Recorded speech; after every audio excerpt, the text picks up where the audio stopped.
Have you ever walked into a cafe and seen a line of 20-somethings, Zoomers, millennials, snaking out the door, each one happily dropping 500 rupees on a cup of coffee without blinking? Did you smile and move on? Or did something in your entrepreneur's brain stop and ask, what is actually going on here?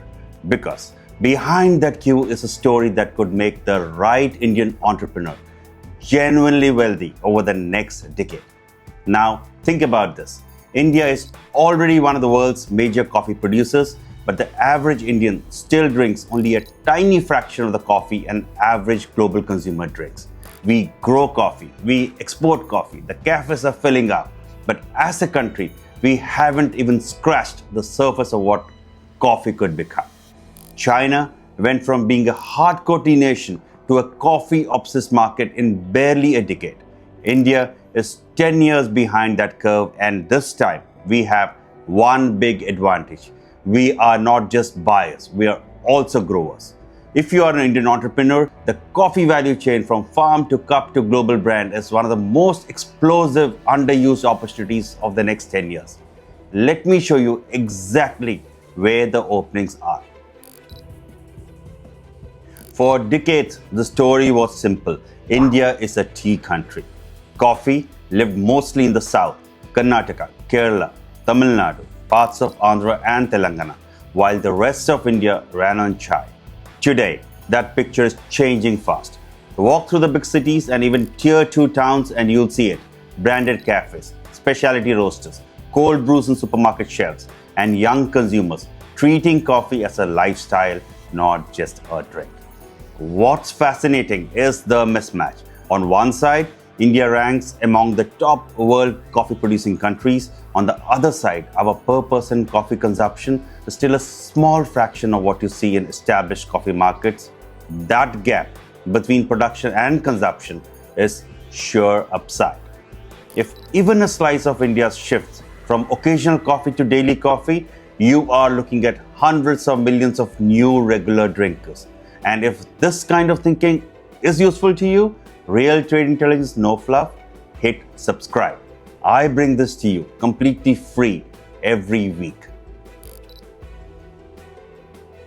For a long time, India mostly played in commodity coffee, large volumes of Robusta, bulk exports, low storytelling. But under that commodity layer sits a specialty story, powerful enough to stand next to Ethiopia, Brazil, or Colombia. Look at our coffee heartlands: Coorg, Chikmagalur, Baba Budangiri, Wayanad, the higher regions of Tamil Nadu. These zones have the altitude, shade, rainfall, and soil profile needed for complex, high-quality Arabica. India already produces unique coffees that baristas abroad respect. A classic example is Monsoon Malabar. Beans aged in the coastal monsoon winds along the Malabar coast, giving a mellow, low-acid cup that's instantly recognizable on a global menu. Ask the average Indian about Monsoon Malabar and most have never heard of it. That tells you how underdeveloped our domestic branding still is. We have the land, the climate, and the farmers.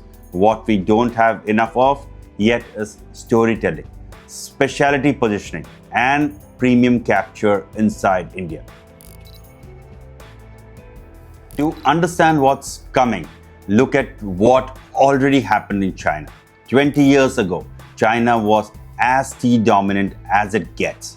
Then over roughly a decade, coffee chains exploded. Starbucks, local brands, and especially Luckin Coffee. And coffee shifted from exotic to daily fuel for the young urban population.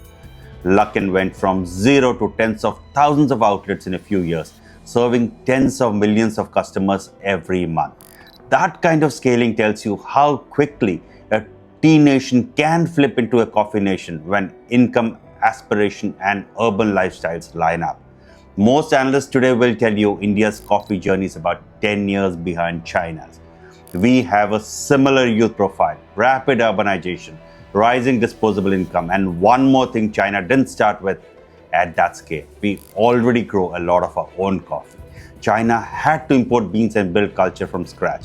India already has the beans, and the culture is now catching up. For entrepreneurs, that timing gap is a roadmap. You can see where China is today and build the Indian version earlier, cheaper, and in a more localized way. Now let's break down the Indian coffee value chain and mark where you can plug yourself in. Let's start with the farm. From commodity to specialty, the main producing states, Karnataka, Kerala, Tamil Nadu, already supply a large share of India's coffee. The next frontier is not just more coffee, but better coffee, higher value varietals, better processing, and direct links to premium buyers. The opportunities here are partner with existing farmers to carve out specialty micro lots instead of just bulk robustas.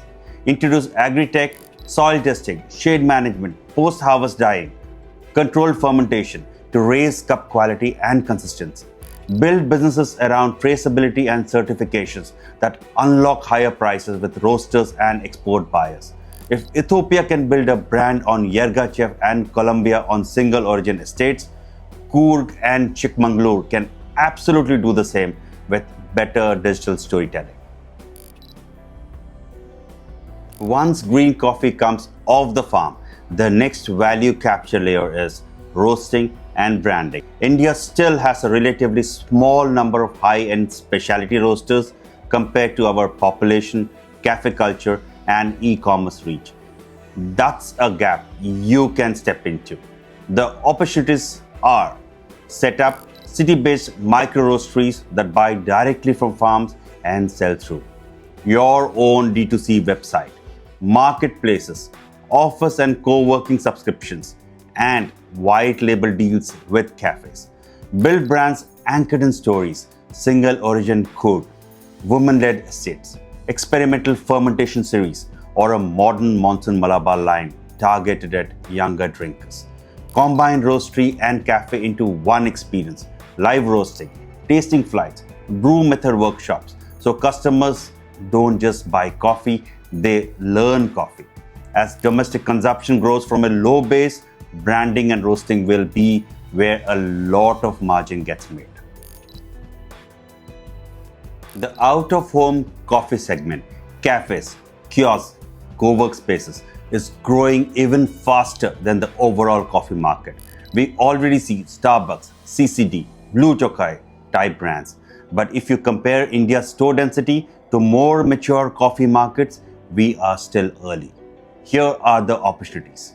Build regional cafe chains that dominate specific cities or states instead of trying to be a national player from day one.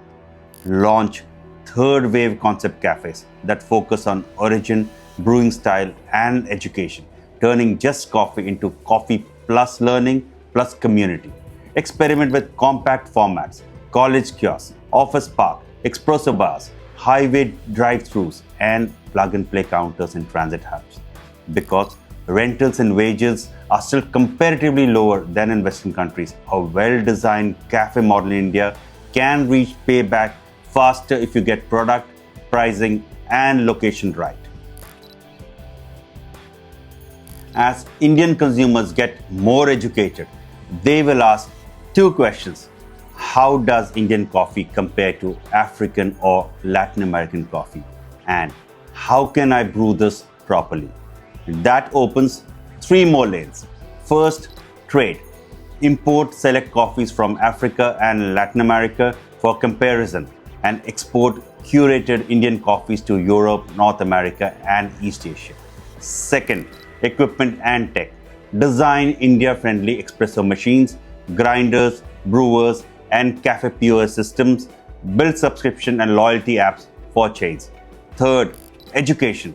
Barista academies, roasting schools, farm-to-cup experiences, and content that teaches India and the world how to understand and brew Indian coffee. When an industry formalizes, education and infrastructure become serious businesses, not side projects. Put all this together and the picture becomes clear. India is already a major coffee producer. Our per person consumption is still low, which means massive headroom. Youth culture, cafe culture, and global exposure are pushing demand up. Our specialty regions, from Cook to the Malabar coast, are world class but undermarketed. And every layer of the value chain, farming, roasting, cafes, trade, equipment, tech, education, is still open for smart entrepreneurs. We are not just ready to drink more coffee, we are ready to own more of the global coffee story. If you are an Indian entrepreneur, the real question is simple. In this coffee revolution that's about to play out over the next decade, which part of the value chain are you going to claim and when are you going to start? If you have stayed with me all the way to the end of this, you are exactly the kind of person I make these videos for. Hit subscribe. I bring this to you free every single week. And trust me, the next one is worth waiting for.